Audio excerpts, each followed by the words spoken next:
I apologize, but I had to do a quick sports recap, okay? Because it just, my goodness, what an experience.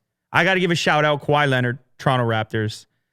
The greatest sporting moment. Even if you don't like sports, I just got to touch on this real quick.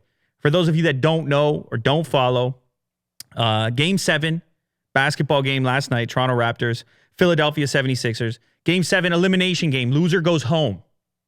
Loser goes for a nap. Loser goes to play golf, they used to say.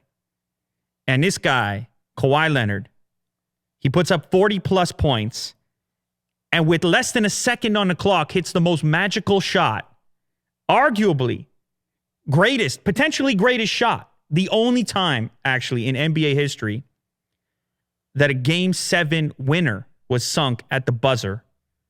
It was an incredible feat. I just got to give him a shout. Of course, I'm biased. I'm here in the Toronto market. Been watching the Raptors since the Vince Carter days. But it was just a special moment. It got me thinking. I put out a funny tweet. It was meant to be fun. Because last night you either could have been watching that game or you could have been watching Game of Thrones. Nothing but love for the Game of Thrones people. We got him in the house today. Kirk, Game of Thrones. Willie Do, Game of Thrones. So I just said, so you were watching Dragons and Wizards instead of this? I think people were mad at me because I said Wizards. Like there's no wizards in Game of Thrones. Is that correct? No, there aren't. Anyway, what I was trying to say is that this had all the makings, all the drama, all the years in real life, all the buildup that you could ever possibly need. For those of you that don't know about Kawhi Leonard specifically, this guy, he had a pretty tough upbringing, rough part of California, Los Angeles. His dad was killed. His dad was shot when he was rather young. And I think his uncle actually helped raise him. He just has a really amazing story to bring him to this point. And when I'm seeing that shot go up, I'm kind of seeing all of that. I'm seeing his experience that he had last year. He was injured.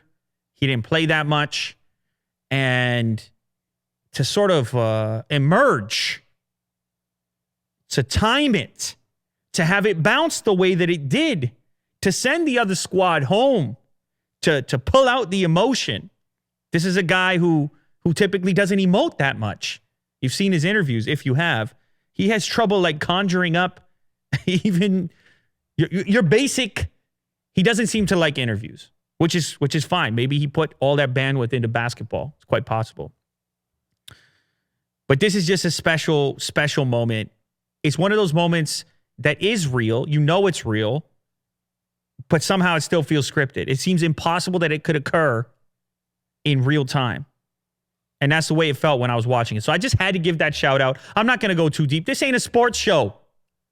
But like, even if you don't like sports, and even if you see a game of basketball and all you see is a couple of dudes playing with a ball, then you got to appreciate the entire story. If you zoom out and you see all the activities and all the practice and everything that had to prepare a person, an individual for that moment, and what it really means, what it really says when you face adversity, what you can take from this and put into your life, it's all right there if you know what to look for. So forget about the ball, forget about the guys, and just picture the whole story. And picture whatever that task is actually in your particular scope that's difficult when the odds are stacked against you. Because let me tell you something. He had Joel Embiid jumping in his face 7 feet plus. He had to sky that thing in the air. Some people are saying it's a lucky shot. What was the thing, Kirk? What did Shannon Sharp say this morning? Luck is when preparation meets opportunity. I like that better. That seems more productive to me.